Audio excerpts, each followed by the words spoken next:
Good afternoon, everybody. Thanks for coming. It's a great turnaround that we see today. And please feel free to get the food whenever you want. It's very informal. We have a great speaker today. It's one of the person who I'm always looking forward to listen to. It's Dr. Nick Smith. Dr. Nick Smith just retired June 1st this year. He's been teaching courses in evaluation and survey methodology, like survey methods, other methodology courses. And we're very pleased that he found his time and was generous with his time to come and do this talk today.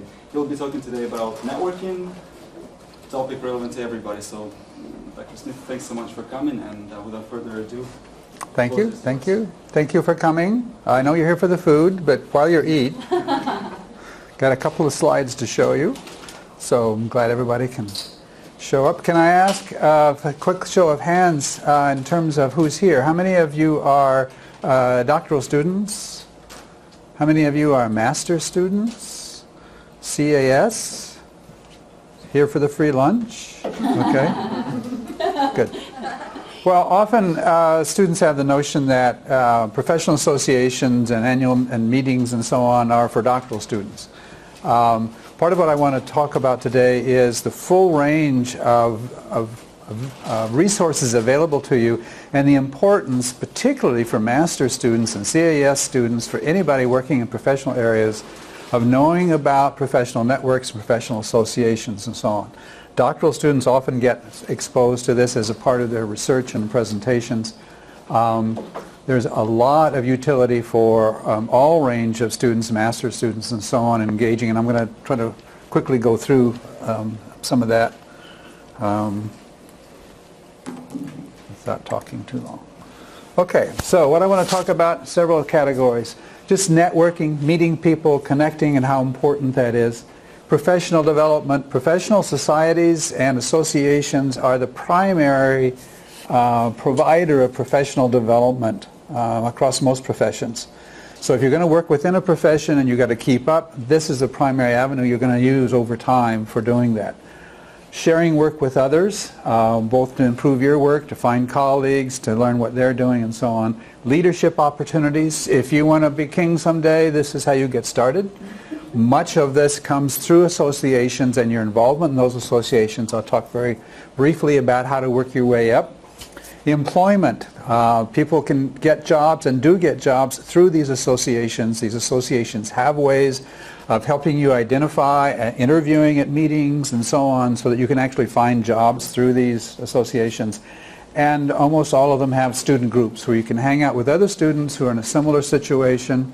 It's very important as you create a professional identity for yourself, establish a set of colleagues and friends that you're going to be working with over the next years. At one point, I went around the hall here and asked, think about the 2 or 3 people that you are most connected with in your profession. Are any of them within 200 miles of Syracuse? And the answer was no. It's that most of your professional colleagues are at other places, at institutions, government agencies, across the ocean, different university or whatever. Yes, these are the people you work with, but the people that you have the most interaction with are typically not local. And so how do you get to see them? Well, unless you retire like me and travel around the country. I had an old advisor that spent 6 months traveling around the world staying with former students. Now, since you all live in town, that's not exciting to me. I'll have to find my Lena, you're on the list. Denver. That's it, Denver there, okay. But the people that you're going to interact with over time, the people I continue to interact with, are not here locally.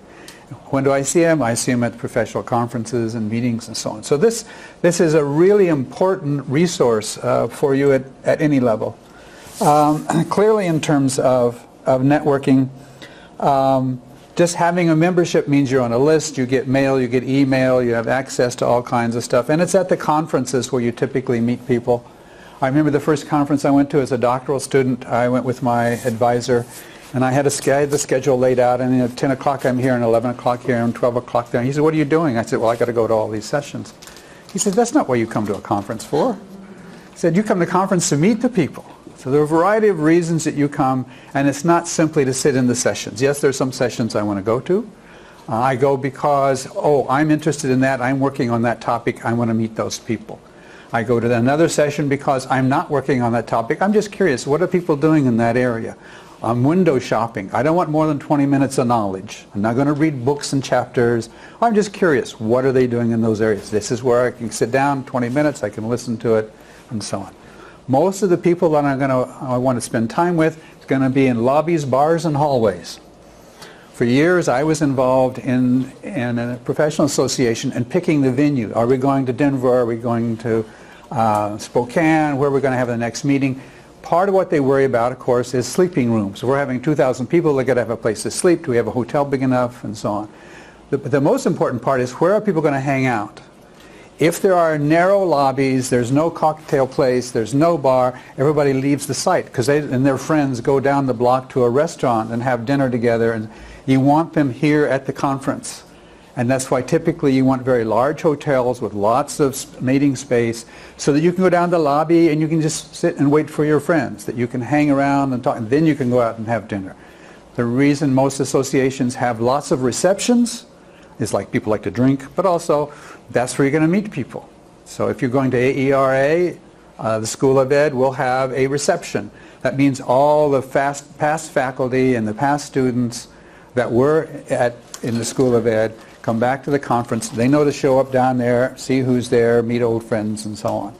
So it's not just going and hearing a technical presentation, it's networking, and often these are in informal places. And so it's going to be hanging out, trying to find people. Now, one of the ways in which you want to meet with people is you want people who have similar interests. Some of these associations can run from 200 to 100,000 people in the association. Well, if you're at a meeting that has 6,000 people, how do you find the people that you're interested in? Okay. Well, often there are things that are called SIGs, S-I-G-S, special interest groups, or TIGs, AEA, topical interest group. In other words, when you've got several hundred people, people want to start finding their own. It's like, well, all right, those of us interested in technology stand in this corner, those of you interested in math go over there, and those of you interested in engineering, you're down that hallway, and so on. So these groups are identified by the members. They sort themselves into categories by interests. American Evaluation Association, you can belong to 5 of these at any one time. You can go to any meeting you want, but you can identify people that you want to hang out with. This started, as far as I can tell, with the American Educational Research Association back years ago. The then president created the idea of SIGs, special interest groups. That president was Dave Krathwohl, who was the former dean here at the School of Ed. When he was president of AEA, he was the one that invented that.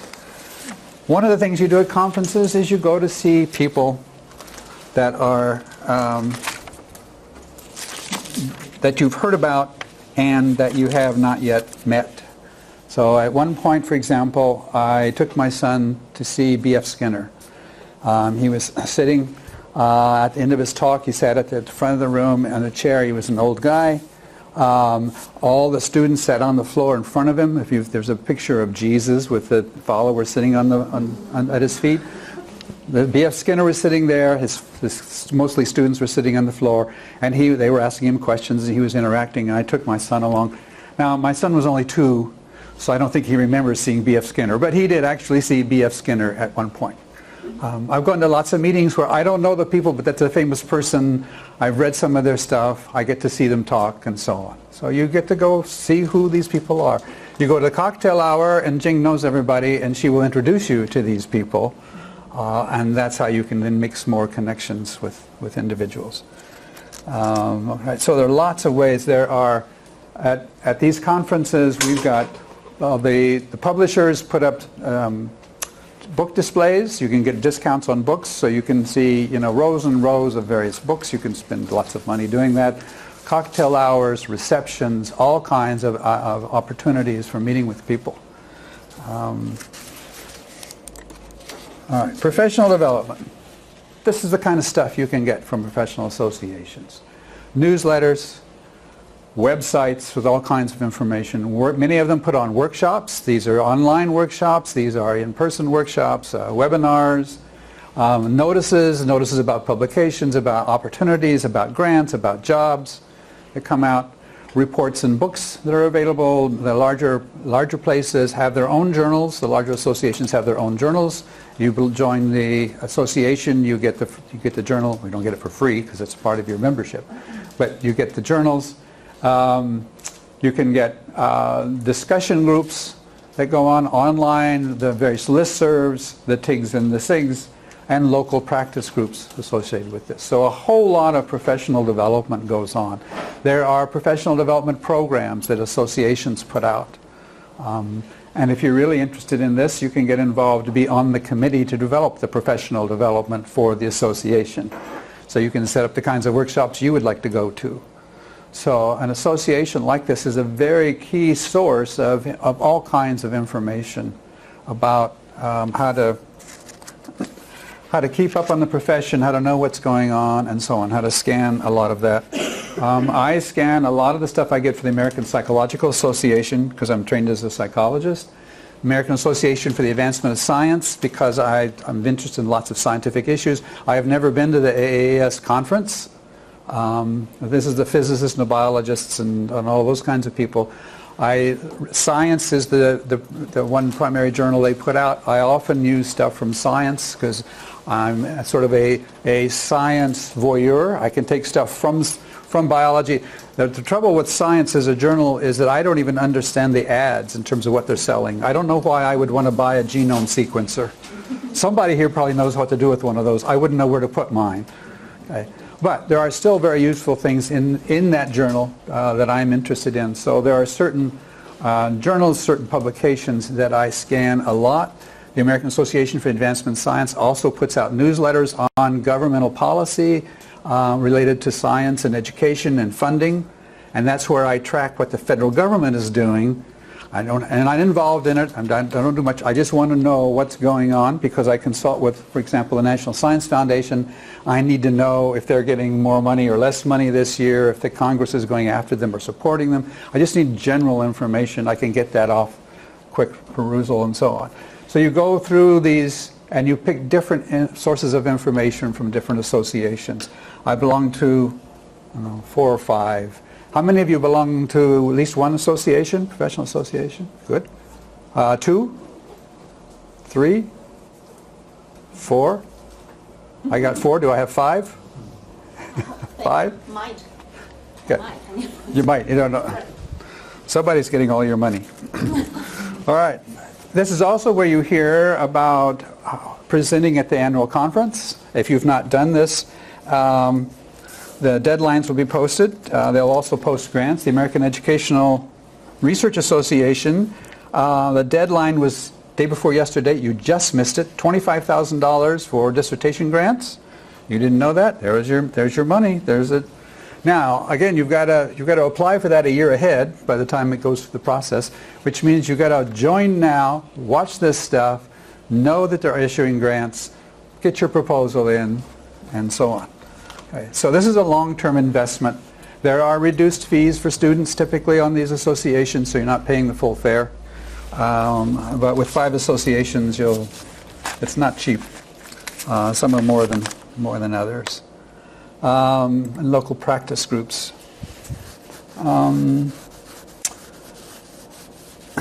Sharing work. Well, there's the usual conferences where you've got poster sessions, birds of a feather. There are some they invent new kinds of sessions. This is where people sit around that have common interest and talk about it, but there's no formal presentations. There are poster sessions, probably familiar with. There are plenaries where they're paying someone a lot of money. I know the people who are organizing the education or the American Evaluation Association meeting, and they couldn't get the one person they wanted because she wanted a $100,000 speaking fee, so that was a little stiff. I've done it for free, so apparently I'm not on the right track in terms of speaking. So there are those usual kinds of ways of getting information. But students' involvement, you can be on panels and give papers with faculty. The way this typically works is the first time out, you work with a faculty member and co-author a paper, and you're on the program. You get to go present. You may be the one up on the panel doing it. You're meeting other people. One way to get on the program is, well, nobody knows me. How can I get on the program? Well, they know my faculty, so I get my faculty to put a panel together. I agree to be the organizer, which that's the person who does all the paperwork. So I'll do all the paperwork, and they agree to sign off on it, and I get to go.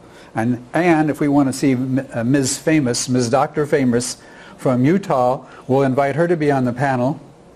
She wouldn't be on it for me, but she will be on it for faculty. And so now I'm chairing a session with Ms. Famous on the panel because I have used the resources in the school here to put the session together and so on. So early in my career I did a lot of that. I'd find some famous person who agreed to work with me, and then I'd use them to get other famous people and get on the panels of the people I wanted to interact with. Okay. It's about visibility, it's about networking, and that's how you do it. They're happy to do it. Everybody's happy to talk about their own work. It's always very important, of course. And if you're willing to do the work of putting the proposal together, they're very happy to be on the panel with you. In fact, in some cases, so happy that the associations have restricted the number of times you can be on the program. Typically now 2 or 3 times. You can't do more than that because the key people take up all the space. So to be a little more egalitarian. So I've had panels, set up a panel with 4 students. And the people that are discussants are the ones whose work we've been reading in class, and we invite them to come in and so on. So you need to work with the other faculty to know what's available, what you're interested in, and to put the panels together. Again, if you're willing to do the paperwork, they're often quite willing to go along with you. These things have lead time. The American Psychological Association is going to be held next August. The proposals are due October 12th, a couple of days ago. That's the kind of lead time. We're talking 6 months, 8 months, because they have to be reviewed, and then they have to be accepted, and then the program has to be set up, and so on. It's that kind of lead time. So you need to think ahead in terms of that. Leadership opportunities. From volunteer to president of the association. That's how you get to do it. You start volunteering, and one day somebody gets to be president. How do you volunteer? Well, turns out there's all kinds of work. Most of these associations may have a central office of paid people, but most of the work is volunteer. The webmaster, the news listserv director, the newsletter editor, all of the committees, and they have student representatives on the committees. All right, so they want reviewers for the paper proposals. If you're in one of these TIGs or SIGs, a small group on technology or whatever your interest is, you'll see a little note that comes out and says, okay, we have all these proposals coming in. We need people to review. Are you willing to review? They don't pay you anything. You get 6 or 10 of these. You review. You write a little form. You send it back, and that's what they use to decide. So now you're volunteering. You're involved in that. We've had doctoral students like Lee Tolley started out reviewing. Then she ends up being program chair for the TIG, and then she ends up being the TIG chair. Now he's beginning to say, well, where's the leadership coming from? The president and the board of directors, who are elected people. How are we going to nominate people? Well, who's been involved in the TIGs? Who have been the TIG chair or a TIG program person? Okay, oh yeah, I saw him and he was doing really well. Why don't we nominate him for? And so on. Well, we have restrictions. We have to make sure we have diversity in terms of age, region, gender, area of work, any other category you can think of. And so, well, we need some young people from the Northeast involved in this. Do you have any suggestions? The questions come to the faculty. They nominate. If you're interested, I'll nominate you. You can, and so on. So you volunteer to get into the system, and then you get known for working with this. When the Evaluation Network first started, that was an association before the American Evaluation Association. I went and somehow they asked me to be on the board, and I said okay. I came to the board meeting. I had another meeting, so I came in a couple hours late, and I walked into the meeting at 12, and they said, "Oh, you're the next president." I said, "Yeah, right," because I looked at it, and it's April 1st. That's April Fool's Day, right? This is April Fool's joke. They said, "No, we're serious. You're the next president." Okay. Because at that time, the board picked one of its own members to be president, and since I was out of the room, I was it. All right, so I'm the third president. The fourth president, oh yeah, I married her. The next president, nobody wanted to do it, so we took Mike Hendricks to the bar, kept giving him beers until he agreed to do it. We made this stuff up. We needed bylaws. We sat down and spent months making up bylaws. We needed an operations manual of how to run the association. Okay, each committee, tell us what you're trying to do. You're on the publications committee. You're in charge of our publications. You're on the committee with benefits, looking for insurance plans for practitioners. All right, tell us what you're doing. We'll put all that stuff into a handbook and so on. This is all volunteer. It's all made up as you go. If the association's been going a long time, now they have all these procedures and agendas and so on. But you'll notice the old people keep leaving, and there's got to be somebody coming up, and this is how you come up. This is how you do it, is that you start volunteering, you start working on committees, you get nominations. If you don't want to be in leadership, do not go to a business meeting. These TIGs and SIGs have little business meetings, and the only people who show up are the ones who are really hungry for the stale cookies. Okay? Well, somebody's got to do the you're the newsletter lady. Why? Because you're the only one here tonight. We're going to let you be the newsletter lady. Okay, so that's where they often make these decisions. They run elections, nobody votes, so you're it now. Okay? You get involved in this, and this is how you then learn. You meet people. They'll call me and say, well, we need some young people to work on so-and-so. Who do you? Well, it's only the people I know, and if I've been involved and I know you because I've met you, then I can nominate you. Otherwise, I don't have anybody to nominate. So that's how you end up being the president. In my case, I wanted to publish, and so what I did was I always volunteered to be on the publications committee. So I got involved when we set up new journals. Somebody at the publications committee had to review the contracts, so I had to review the contracts with the lawyers for the new publications journals, and had to work with the publishers because I wanted to learn more about publishing. I figured if I knew more about publishing, then I could publish more. So it was very self-serving. That's the way to think about this. How can you volunteer and work on these associations in a way that moves you along? Who are the people you want to work with? Who are the settings? What kinds of things do you want to do? They need help in all the areas. So this helps you, and it helps grow the association. Employment. Many of these associations have job banks.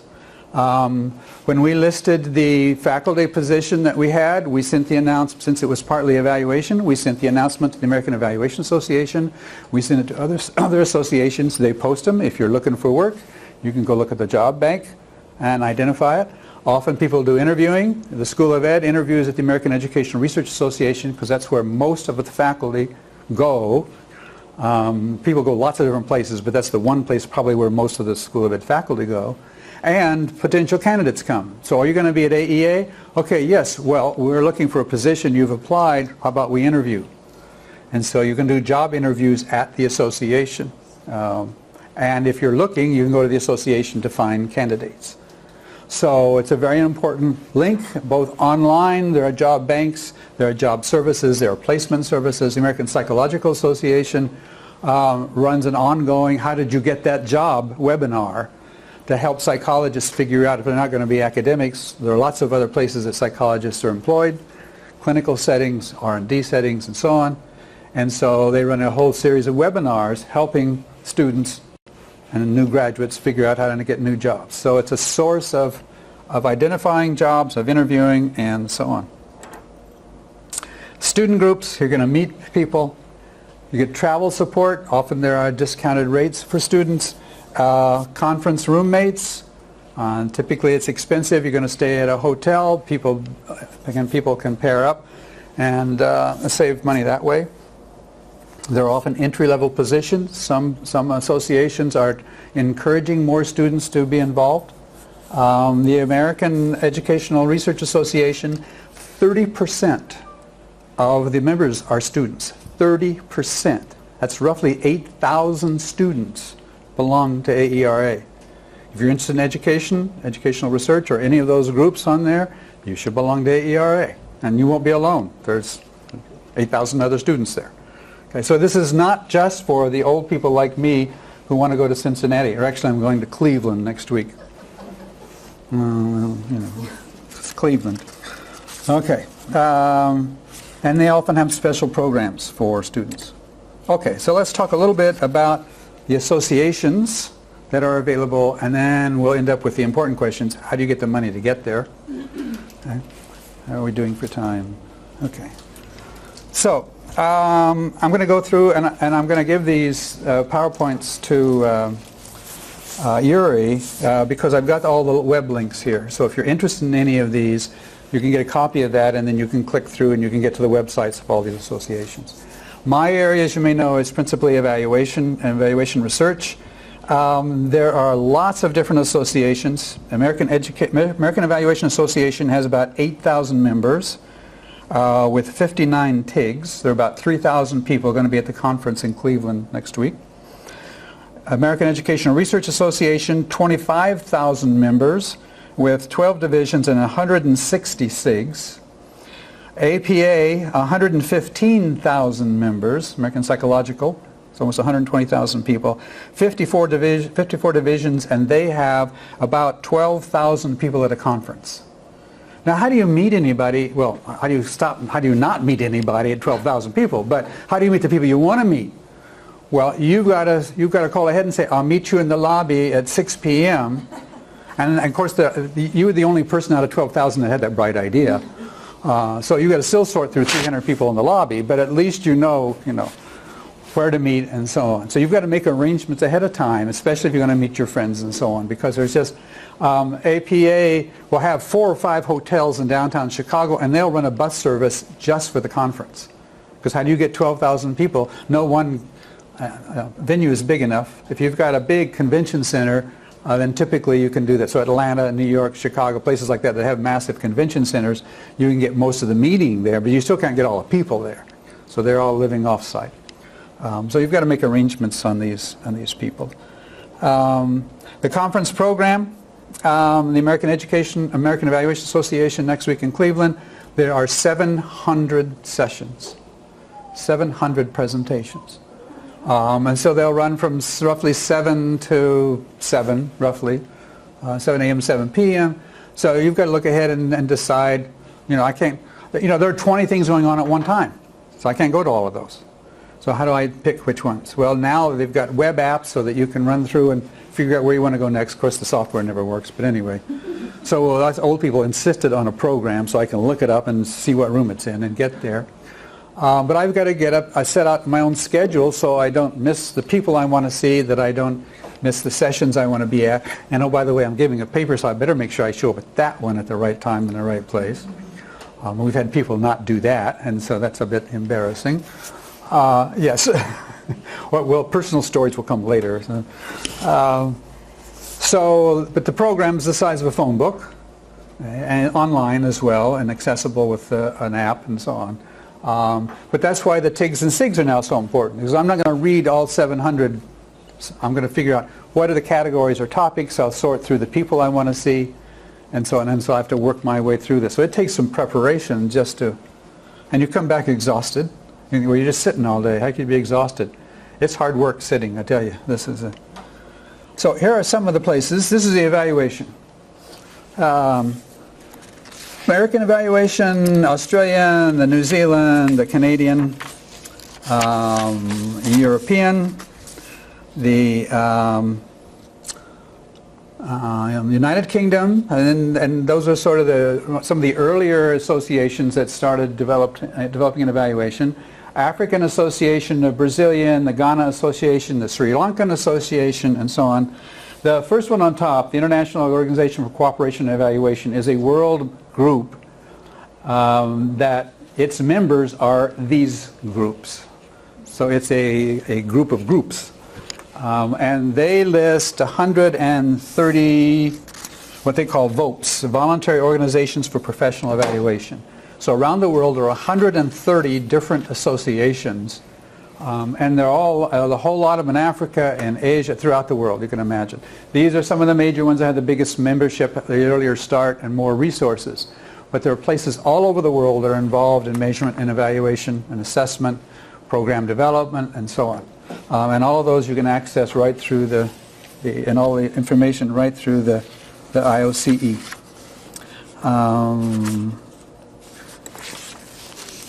State and regional. Okay, American Evaluation Association lists 30 affiliates. These are local groups.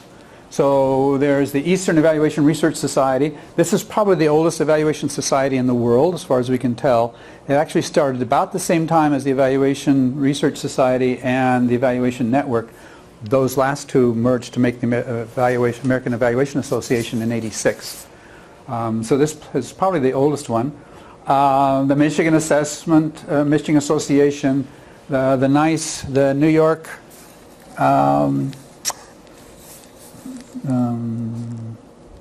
Northeastern Education, no, wrong place. The NICE, the New York Consortium for Evaluators. This is New York City. What is today? Today's 9th. Oh, you missed their social hour. Their social hour was 2 days ago at 5:30 at the Sweetwater Social Club on Broadway Street in New York City. And people these are mostly evaluators in New York City who show up and drink. And if you're an evaluator in New York City, you need to show up and drink. So I don't know that they have an annual conference. Some of these do have. This one has an annual conference. Oregon has an annual conference. They have meetings. These are more regional, more local. More of the members are from that local area. As you can see, there's also one here in New York. Two of these in New York. So when I worked at an R&D center for a dozen years in Portland, Oregon, we went to the national associations, but we also went to the California associations, the Oregon associations, the Washington State associations, because that was the area in which we did most of our business. Okay. So yes, the national associations are okay, but we want to contact with local people, local being in the state or the area or even the city. There are groups that meet that way. And so again, as a master's student, if you say, well, I'm not working at a national level, I've got a more local job, I've got a regional job, I'm doing training, I'm trying to find clients within 100 miles of this place, there are associations that meet at that level. And often there are different people or different leadership going on at each of those. The Northeastern, here's Psychology and Education, AERA, I mentioned APA, the American Psychological Society, the SRE, Society for Research on Educational Effectiveness. These are all national associations in education and in society.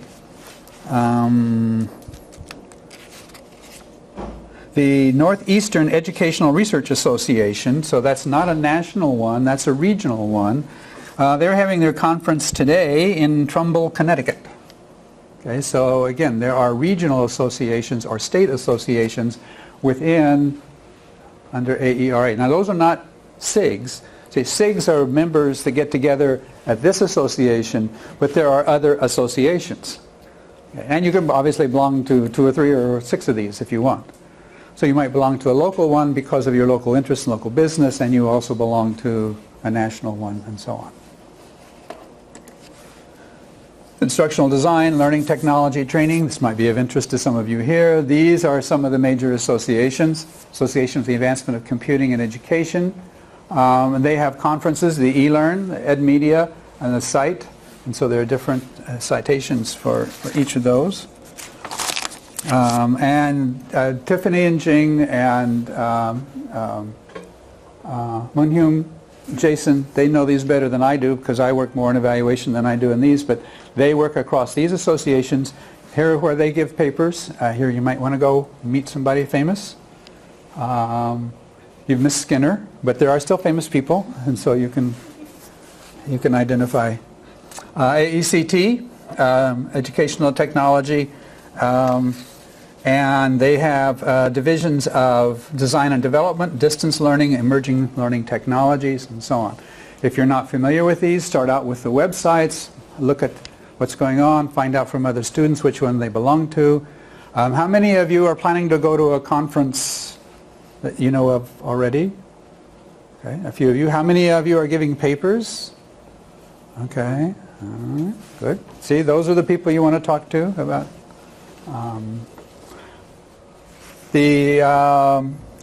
Formerly ASTD, the ATD, International Society for Learning Sciences. This one, their biannual conference is in next June, Lyon, France. You want to go to France? You speak French? OLC, Online Learning Consortium, this one's more practical, it says, instructional designers. The POD conference, this conference is always in Miami. This time in Portland. Oh, it's in Portland? Yeah. Oh, I have misinformation. Okay. Portland, Oregon, Portland, Maine? I think Oregon. Okay. That makes a difference to me. And the Society for International Chinese and Educational Technology, and you do not have to be Chinese to belong to this society. So, lots of different associations here in technology and training. Okay. Now, getting support. What you want to do is find somebody to pay for this. The department has, this Department of IDD&E has money, they support travel. The school has money, it supports travel. The GSO has money, they support travel. There are a variety of ways you can get resources. If the meeting is for example, the meeting in AEA is in Cleveland, I'm going to drive instead of fly. Okay. I have a roommate, that's my wife. The cost of a double is the same as the cost of a single, it turns out, so I'm free. Okay? I will be planning to eat, so it'll be some expense involved there. So you can, if you have a limited budget, you can go to places that you can get to more easily. You know, train, or you can drive, you can carpool with people. We've had people go down to the south, down to Virginia meetings. The students just get in the car and drive for 2 days and so on to get to these meetings. You can get resources. Typically you have to be presenting a paper, so you have to have your name on a paper for the school or for the department to apply for resources, but there are resources available. Depending on how much the expenses are, you can pay for a good portion of this, if not all of it. Now, of course, if you've got to fly to San Diego and it's really expensive and so on, the conference fees are usually less for students than they are for non-students. Student memberships are usually less than non-student memberships. Some association meetings, the conference fee is very high, and that's because it includes 2 or 3 meals. You know, a banquet, a breakfast, and a whatever. So even though you are paying, you know, $250 instead of $125, you've got 2 or 3 meals covered. On the other hand, with $125, you can eat at a street stand. And so, you know, sometimes that doesn't save you money. It's more convenient, and it's a part of the experience. So you have to see what you're getting for those conference fees. Often they have workshops, and typically the workshops, there's a charge for those. So you'd have to pay extra if you want to go to those. So you need to talk to faculty about that.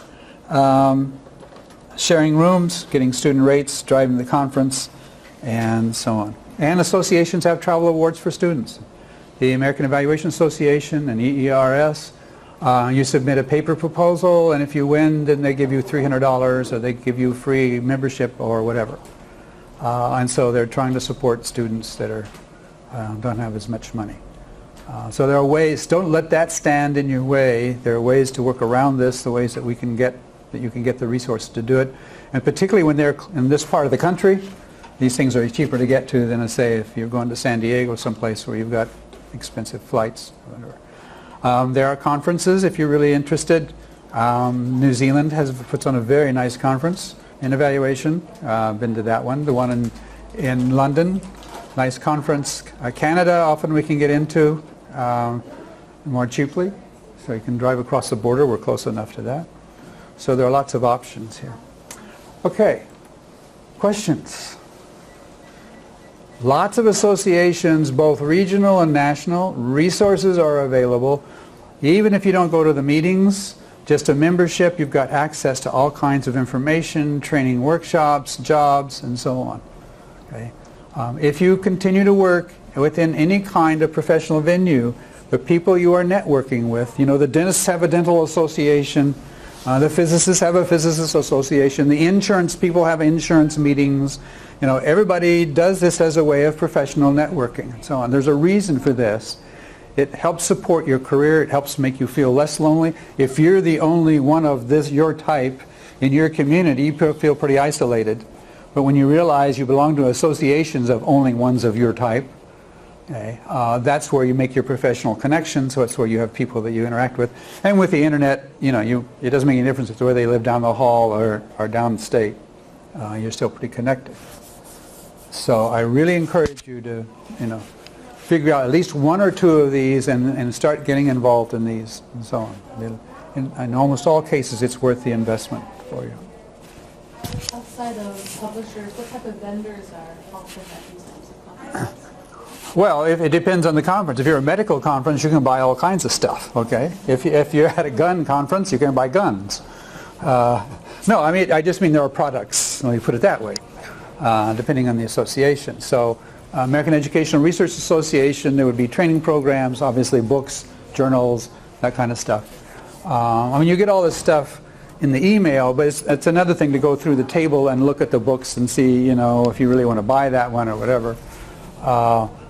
Also, if you are thinking about writing a book, that's where you meet the potential publishers. Hey, I'm thinking about writing a book. Well, are you going to the meeting? Yes, okay, well, let's set some time aside. I've gotten several free lunches, misleading publishers to think I'm going to write a book.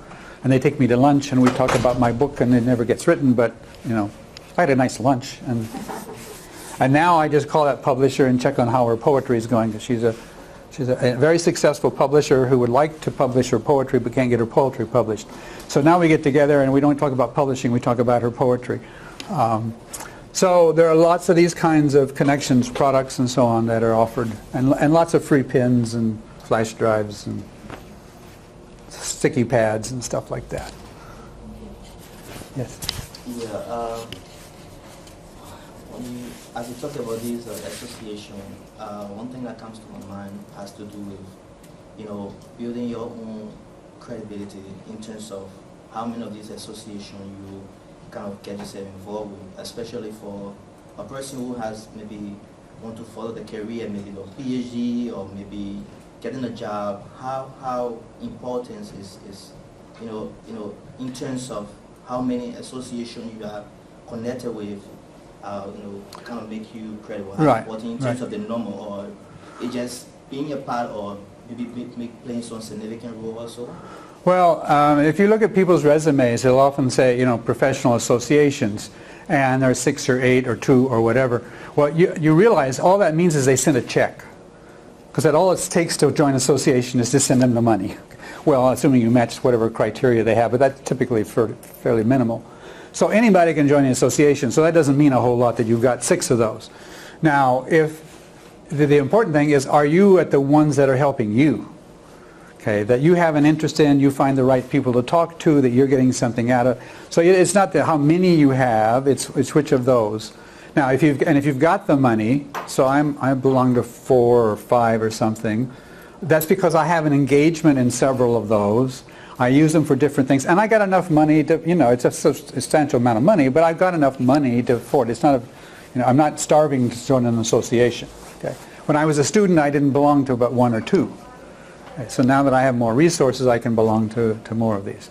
But part of the issue is on this one I serve on the board, on that one I often give papers, on that one I still identify with the journal, and so I'm getting different things out of different associations. That's why I have several, and I can afford that.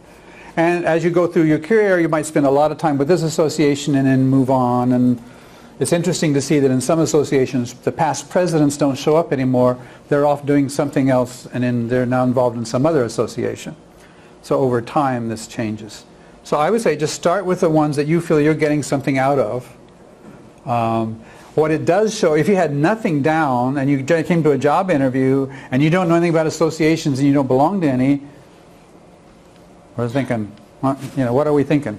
We're thinking you're not engaged, you're not involved in the profession, because this is the stuff that appears in the journals. Even today, was done 6 months to 2-3 years before. It was presented at those meetings. So if you want to know what's going on now, you got to go to the meetings. You can't wait for the stuff to come out in print. They've shortened that time lag. It used to be a lot longer, but with technology it's shorter. But still, it's old. What's in the journals is old compared to what people are working on today. Okay, and where do you find that out? Well, at the meetings, where they're talking about stuff they haven't yet published. Where we're just putting this together. We're just, and so on. Okay, so if you have nothing, we're looking at that saying, you know, we expect, at least here at this institution, we would expect you to be engaged in the profession, and this is one way we would expect you to. And participating, presenting, showing some leadership. The fact that Lee had already been involved in a leadership role before she finished her doctorate says she shows initiative, she shows leadership, and not only is she getting something that looks good on her resume. Because they will want people starting who they don't have to teach how to do this. Well, she's already got her connections. It's like she'd already been out 2 or 3 years by the time she applied for the job. If everybody else has already done this and you're competing with them for a job, then you should be doing this. That's one thing to do, is if you can get a hold of the resumes of people who are applying for jobs you're interested in. I did that at one point. I collected all the resumes of people that had positions that I wanted to have, and I charted their course to see what they had done and what they're doing. I had a friend who worked for Corn Products, or for Caterpillar Engineering, the big ones that makes the tractors in the Midwest. He ended up being vice president of the company, and at one point, so he has a degree in engineering and an MBA, and he's in personnel, and he pulls the personnel files of all the top leaders in the corporation, and he looks at their career path. And he finds that when they get to a certain point, if they didn't have both business side and manufacturing side, they never got promoted above that. And so he's been in personnel, he's been in management, he's never been in production. So he took a lateral promotion to be a shop foreman for 2 or 3 years, and then transferred back so that he could show he knew both sides of the company.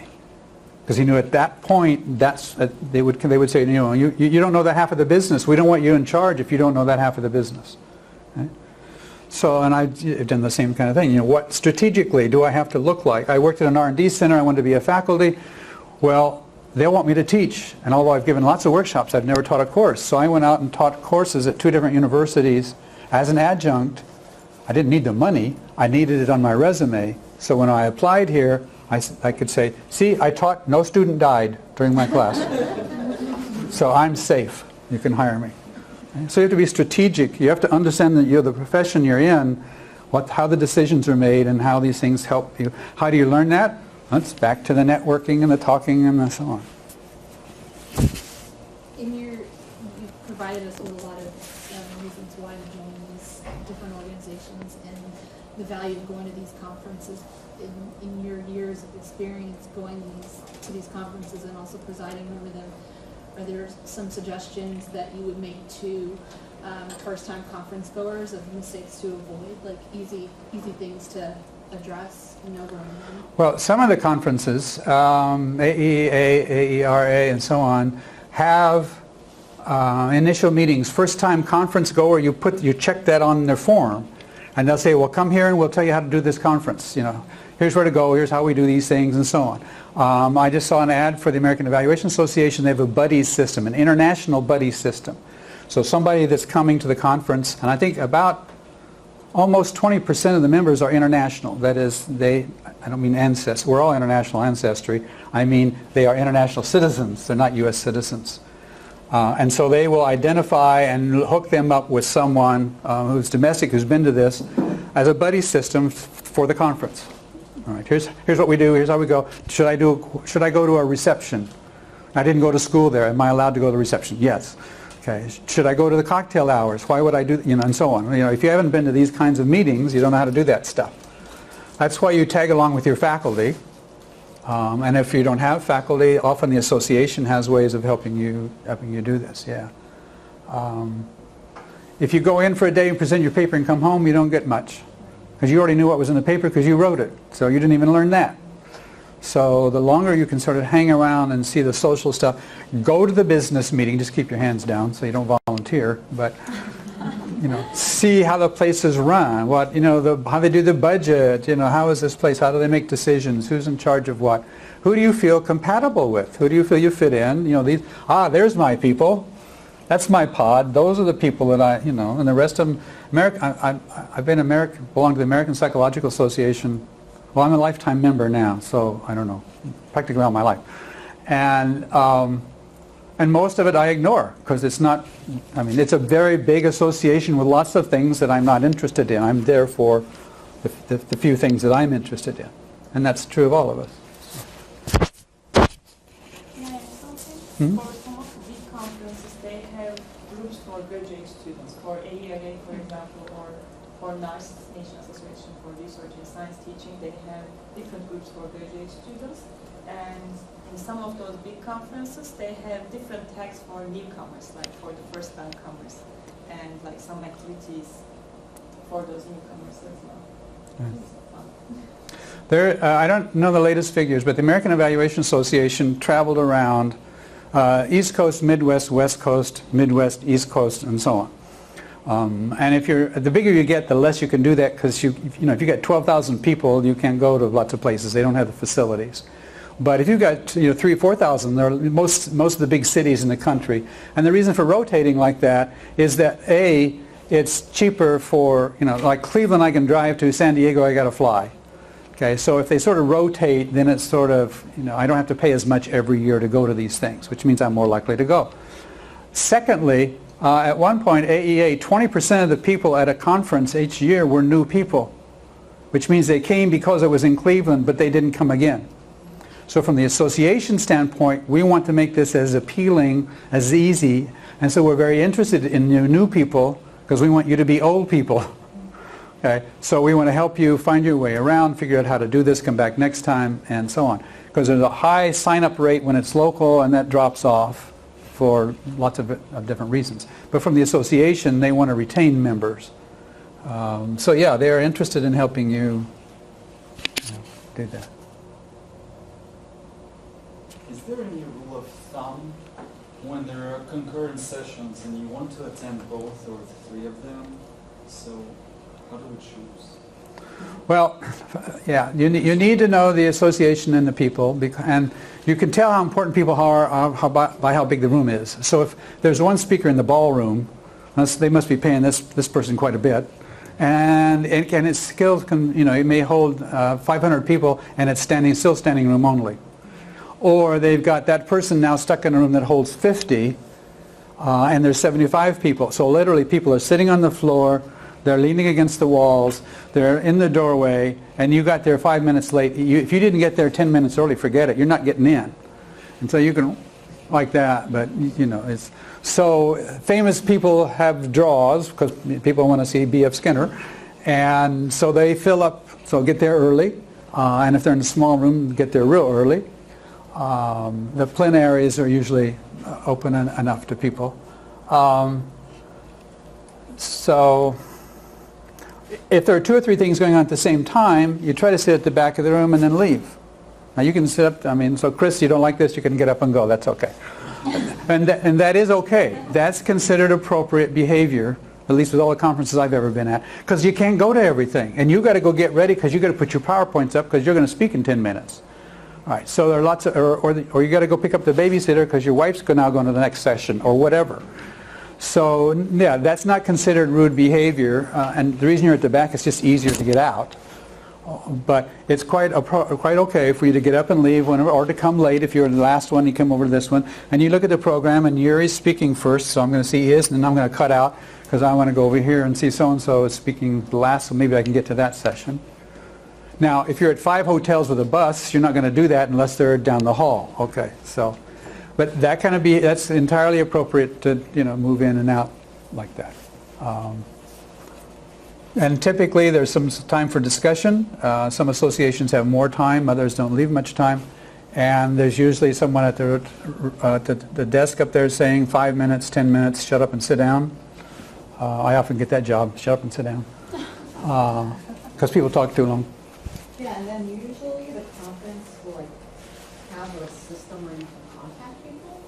Yeah. So if you can't make their session, just email them, and they can share their slides or maybe their proceedings or whatever. Yeah, it used to be the back of the book there would be email addresses or postal addresses and then email addresses. And so I would send a letter or an email saying I missed your session, or I saw your session, but I need, I'd like a copy of the paper. Now with the apps, the real-time apps, you can send a text message and say, can I meet you? I really liked your presentation. Can I meet you in the lobby for coffee and a drink? So you can get them in real time because of the technology allows you to do that. People still hand out business cards sometimes, although I obviously buy 500 and leave them at home. So there's less of that. It used to be a lot of that because that was the way, here, send me a paper, would you? That's not so much. It's more the apps and the stuff now that will contact people. Now, don't worry if people don't respond. My friends won't send me anything either.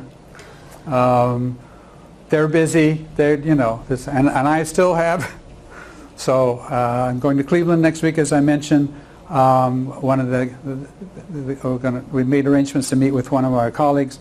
I still owe her a paper from the last conference that she asked me to, and I didn't get it sent because I didn't get it finished, and so on. Never mind. You don't want to hear that. That's a different presentation. So it is these are pretty informal in terms of those kinds of connections. Yeah.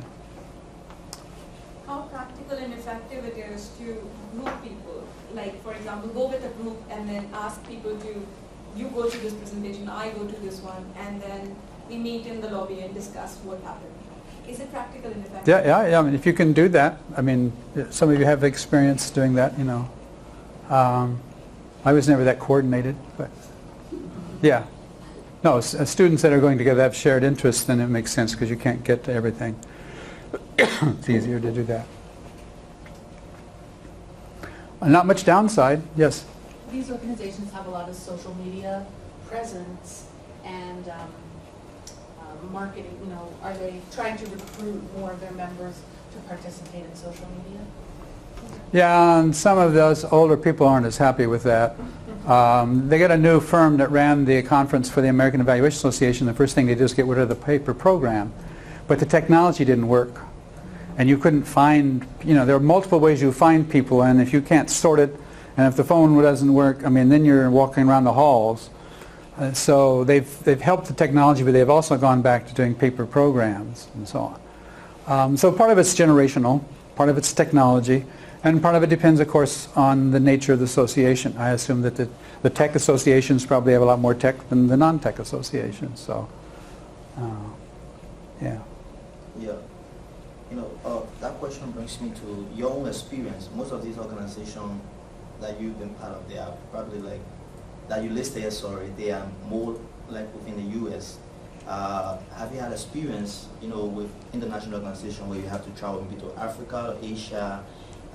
Because once you mentioned the social media, I'm just thinking some of us probably might go back home and you still, as a member, you might not be able to travel over, maybe through, you can maybe get to the conference or maybe watch whatever online with those conferences. Right. Have you had some of the experience? Maybe the American Evaluation Association now has virtual participation. I've not done it, but like the plenaries, the big talks, and some of that stuff will be, I don't know whether it's real-time streaming or it's archived and available later. But yes, if you can't get there, you can sign. I don't know if there's much of a charge, but I don't think it's very much. I think some of it's free. You can just dial in and you can watch a part of it that way. The American Evaluation Association also has travel awards for international people. So if you put in a proposal, there's a competition. Some of those people get their travel paid. So it's a way of helping international people get there. I've gone to meetings in London, in Ireland, in New Zealand. Those are all fairly much the same as they're run here in terms of the process that's used. Interestingly enough, the European Evaluation Society, all of their work is managed by a corporation out of the Czech Republic. So everything goes to the Czech Republic, and then, and so they're finding me a room in London, which seemed weird, but that's the way they do it. So if every association is somewhat different in terms of how it supports, either supports people getting there, or if you can't get there, other ways of doing this, participating and so on. There's quite a bit of traffic, I think, American to European conferences. I think there's probably less to Asian, partly because of the distances involved. And a lot of the leadership attend African meetings, but I don't think a whole lot of the American membership attend African meetings. As I said, the American Evaluation Association, I think like 20% of the members are international. So. Some of the conferences, associations, they also have like national branches of that association. For example, ACP, which some of you are going next week, they have like national ACT. Sometimes they have that conferences within that country. So you may need to find, try to find if there is a sub-association for your country. And if there's not one yet, maybe it's time for you to build your own national association for that. And sometimes at AERA, you'll see, people from the same region or same country or culture, they get together and have their own like sub-conference concurrently going with AERA. So people who are going to AERA, they can also attend their conferences on the side. Yeah. Let's take one more question. Well, I was going to ask a question, but Australia started a new, Australian Science and Technological Association started a new initiation because of the climate change concerns, because of these travels for the conference and tourism. So they started virtual conferences. So because they are other part of the world, let's say, so it is not easy for other people to travel there, and it is not easy for them to travel there. So I think it makes a lot of sense because it's expensive for people to travel, and it is not good for climate reasons because those flights going back and also tourism cause like 7% of climate change right now. That's the latest news actually. And it is called tourism, right? Because we are kind of tourists as we are traveling for conference purposes as well. So I think that's a great idea. I mean, it is great to meet in person with other people for these conferences, and it meets the purpose of what you're explaining for networking. But now we are in the global era, and like we need to consider climate change as well. So I think this virtual meetings makes a lot of sense. Is it e-learn, or there is a technology conference that's just virtual? E-learn. Is it e-learn? A number of conferences, they are virtual conferences. Conferences you now. just attend online, present. You submit and present Yeah, I online. did that over the summer. It was an interesting experience. Which conference was it? EDU-Learn. Oh, EDU Learn. Okay. Yeah. I enjoy face-to-face. Me too. What did you say? I enjoy the face-to-face conferences more because it's kind of like up to you to go and look through the website and see if there's any sessions, and it's all asynchronous. So it's kind of up to you to, like, after the conference, go up and see if there was anything interesting. I don't know. It's kind of nice when like everyone's together and like you're away from work and you're away from your family and like you're just dedicating that time to the conference. Yeah. Yeah. Instead of like, yeah, one day I'll look through that site. And I have a box of cassette tapes. You know what a cassette tape? Now you're all too young. All right. So in the early days, what they did was they audio taped the meetings and sold those for $10 each. So if you couldn't be there, you could buy the tapes. And it's the same thing. They're in a box. I've never listened to them, but I have them in case I could find a cassette player now. So thank you so much. It's 1 o'clock, and people have other appointments. So Well, Dr. thank you for your coming. Thank you so much. It was a very thought-provoking conversation. We generated so many questions. Well, speaking of engagement, I have to go back and analyze for engagement.